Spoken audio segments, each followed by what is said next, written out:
She was invisible in a room worth millions, holding a mop like it was the only thing keeping her upright, while the world's elite ignored the woman cleaning their muddy footprints. It was Christmas Eve at the Grand Obsidian Hotel. Guests in silk gowns and tuxedos laughed over champagne, but Nia was fighting to keep her eyes open. She had been on her feet for 14 hours, her back aching, her uniform smelling of bleach and lemon polish. Tout the gests.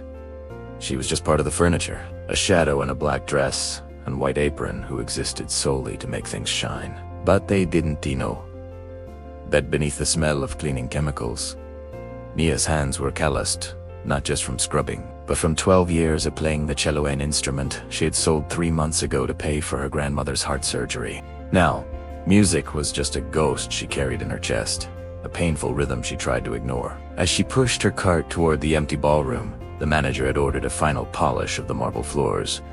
Before the midnight gala, the ballroom was silent, a cavern of gold leaf and crystal chandeliers, centered around a massive Steinway piano that gleamed under the low lights. Nia parked her cart and sighed, the sound echoing in the emptiness. She dipped her mop, ready to start, when a small, stifled sound cut through the silence. It wasn't the wind. It was a sniffle. Nia froze, her grip tightening on the mop handle. "Hello," she whispered, her voice trembling slightly. No answer, just a small shuffle of fabric. Nia abandoned her cart and walked softly toward the sound, which seemed to be coming from behind the heavy velvet curtains near the stage. She pulled the fabric back gently. There, curled into a tight ball on the floor, was a little girl. She couldn't have been more than 6, wearing a dress that cost more than Nia made in a year. But her face was streaked with tears and her expensive tights were torn. She looked up at Nia with wide, terrified eyes, shaking like a leaf. Nia's heart broke instantly. She didn't see a rich kid. She saw a frightened child. Nia dropped to her knees, ignoring the pain in her joints. "Hey there," Nia cooed, keeping her voice low and warm. "Like honey, you're safe. I'm Nia. Are you hiding from the monsters?" The little girl blinked, surprised by the question, and nodded slowly. "The loud ones," she whispered, pointing toward the main doors where the noise of the party boomed. "And the sad ones." Nia understood. The party was overwhelming.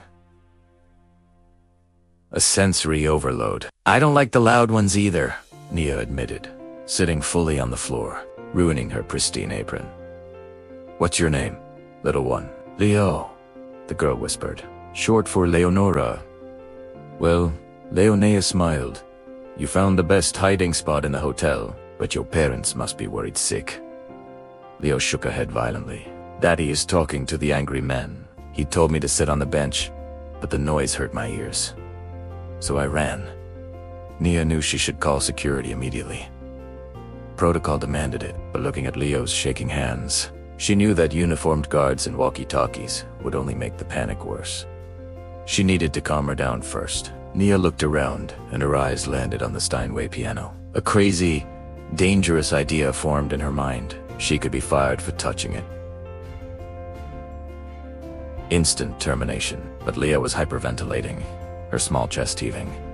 Nia made a choice. "Do you like music, Leo?" Nia asked. Leah shrugged. "Daddy doesn't listen to music anymore. Not since Mummy went to the stars." The grief in that statement hit Nia hard. She stood up and held out her hand. "Come with me. I have a secret weapon against the loud monsters." Leo hesitated, then took Nia's hand. Her grip was tight, desperate. Nia led her to the piano bench. She sat the girl down and sat beside her. "I'm not supposed to do this," Nia whispered conspiratorially, "so you have to be my lookout." Nia lifted the fallboard, revealing the black and white keys. She took a deep breath. She hadn't played in months. Her fingers hovered over the keys, trembling. Then, she pressed down. The chord was soft, melancholic, but rich. Nia began to play. It wasn't a Christmas carol. It was a piece she had written herself, a melody of longing and hope. As her fingers danced across the ivory, the tension left her body. She closed her eyes, swaying slightly, forgetting the mop, The debt, the exhaustion. She poured her soul into the music, letting the piano sing the words she couldn't say. Beside her, Leo stopped shaking. The little girl leaned her head against Nia's arm, mesmerized, her breathing syncing with the rhythm. The ballroom filled with a sound so pure it felt sacred. Nia played for the grandmother she was saving, for the cello she missed, and for the lonely child beside her. She lost track of time, lost in the crescendo, until a harsh sound shattered the spell. The double doors of the ballroom slammed open. Nia gasped, her hands crashing onto the keys in a discordant clang. Se humped up, shielding Leo instinctively. Standing in the doorway was a man who looked like he was carved out of ice and fury. He was tall, wearing a tuxedo that fit too perfectly, with a face that was handsome but ravaged by stress. Behind him were 2 security guards and the hotel manager. The manager's face went pale when he saw Nia. The manager screeched, striding forward. "Get away from that piano. You're fired." Security, grab her. Nia shrank back, terrified. "I'm sorry, I was just daddy." Leah screamed, jumping off the bench and running not away from Nia, but to stand in front of her, spreading her small arms wide. The man in the tuxedo froze. He stared at his daughter, who was usually silent and withdrawn, now defending a cleaning lady with the ferocity of a lioness. He looked at Nia, who was trembling, her hands raised in surrender. Then he looked at the piano. "Wait," the man commanded, his voice deep and rough, stopping the guards in their tracks. He walked slowly toward them, his eyes locked on Nia. "Was that you?" he asked. "Playing just now." Nia swallowed hard, nodding. "I'm sorry, sir." She was scared. The music. "It helps." "Helpes." The man stopped a few feet away. He looked at his daughter, then at Nia's name tag. "You're a cleaner," he said, as if the math didn't add up. "Yes, sir," Nia whispered, preparing to be escorted out in handcuffs. "I'll leave. I didn't mean any harm."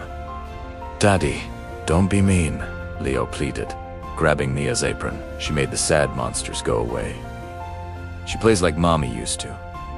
The man flinched as if he'd been slapped. Silence descended on the room, heavy and thick. The manager smirked, sensing the tension. "Mr. Vance, I apologize deeply. This employee will be removed and prosecuted for unauthorized use of quiet," Mr. Vance snapped, not looking away from Nia.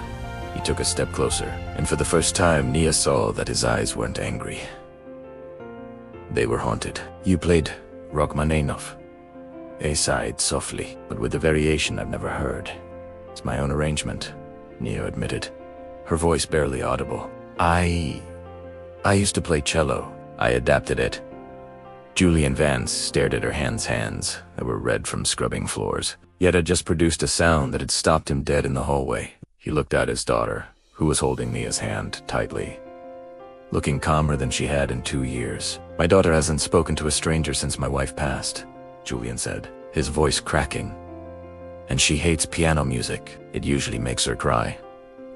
Nia looked down at Leo. "Music tells the truth," Nia said simply. "Kids know the truth when they hear it." Julian took a deep breath, and the ice in his demeanor seemed to crack. "I'm Julian," he said, extending a hand, "and I don't want you to leave." The hotel manager's jaw practically hit the floor, and the security guards exchanged confused glances. Julian Vance, known for his ruthless temper, stood there. Nia stared at his hand, afraid this was some cruel trick. "I'm Nia," she said, her voice regaining some strength. "But, sir, I really should get back to work. I have the lobby to finish." "No!" Julian interrupted firmly. He turned to the manager, his executive tone returning instantly. "She is done for the night. In fact, she is done with cleaning entirely. Bring us tea and hot chocolate for Leonora in the VIP lounge." Now, the manager turned a sickly shade of green and scurried away. Julian turned back to Nia. "Please," he said, a request, not an order. Nia hesitated. She looked at her cleaning cart, then at Leo's hopeful face.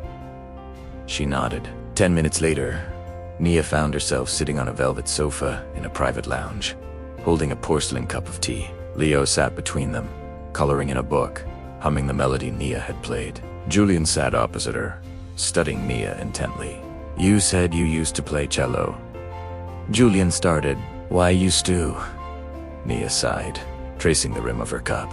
"Life happens, Mr. Vance. My grandmother got sick. Heart failure. The surgery wasn't fully covered by insurance. I had a choice. My music, or her life. It wasn't a hard choice. You sold your instrument." Julian finished, his voice heavy. "It was an 18th century French cello." Nia whispered, the pain still fresh. It felt like selling a limb. "But she's alive. That's what matters. I took this job to pay off the rest of the medical bills. Cleaning plays. It pays the rent. It just doesn't feed the soul."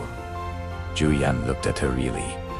Looked at her. He saw the dignity in her posture, the sacrifice in her eyes. He saw a woman who had given up her dream to save someone she loved, just as he would have given up his fortune to save his wife. "My wife was a pianist," Julian said. "When she died, the house went silent. I couldn't bear to hear music. I locked the piano room. I thought silence would help Leo and me heal. But I was wrong. Silence is just a void. You filled it tonight." Leo looked up from her coloring. "Nia plays better than the radio," she declared. Julian chuckled. "A dry, rusty sound. She certainly does." He reached into his jacket pocket and pulled out a sleek black card. He placed it on the table. "Nia, I own a foundation, the Vance Arts Initiative. We fund scholarships for prodigies who can't afford conservatories. But we also have a patronage program." Nia stared at the card. "I don't understand." "I want to hire you," Julian said. "Not to clean. To play. To teach." "Teach?" Nia asked. "Teach Leo. She needs music. She needs someone who understands that grief isn't something you get over, but something you learn to play around. And I want you to play for the Foundation's gala next month." Nia laughed, a sharp disbelief sound. "Mr. Vance, I appreciate the pity, but I don't have a cello. I don't have a gown. I have a mop bucket and debt." "It's not pity," Julian said sharply. "It's an investment. Pity is giving you a tip. Investment is recognizing an asset that is being wasted. You are a wasted asset in that apron, Nia." He stood up and walked to the window. "I will buy you a new cello, better than the one you sold. I will pay off your grandmother's medical bills, all of them. In exchange, you give us music again. You help my daughter find her voice." Nia felt tears prick her eyes. She stood up, her legs shaking. "Why?" she asked. "Because you were kind to my daughter when you thought no one was watching," Julian said, turning back to her. "And because hearing you play tonight was the first time in 2 years, I didn't feel like I was drowning." Nia looked at Leo, who was smiling at her. She thought of her grandmother waiting at home. "Okay," Nia whispered. "Okay." The transformation didn't happen overnight, but it started that Christmas Eve. Julian was true to his word. 2 days later, a delivery arrived at Nia's small apartment. A cello case. Inside was an instrument of such deep, rich would it seem to glow. There was a note, "For the music that saves us." Nia sat on her floor and played for hours, weeping with joy. 3 weeks later, the Grand Obsidian Hotel hosted the Vance Gala. The ballroom was packed with the city's elite, the same people who had ignored Nia when she was scrubbing the floors. But tonight, the lights dimmed, and the spotlight hit center stage. Nia walked out. She wasn't wearing a uniform. She was wearing a gown of deep emerald silk that Julian had commissioned for her. Her hair was styled high, her chin held up. She sat down with her cello. She saw the hotel manager in the back, his mouth hanging open. She saw Julian in the front row, holding Leo's hand. Leo waved. Nia smiled, closed her eyes, and began to play. The sound was a storm, a prayer, a triumph. It silenced the room. It silenced the doubters. And as the final note faded into the breathless air, the applause that erupted wasn't polite golf claps. It was a roar. Nia stood up and bowed. She looked at Julian, who was clapping with tears in his eyes. She realized then that she wasn't just a survivor anymore. She was an artist.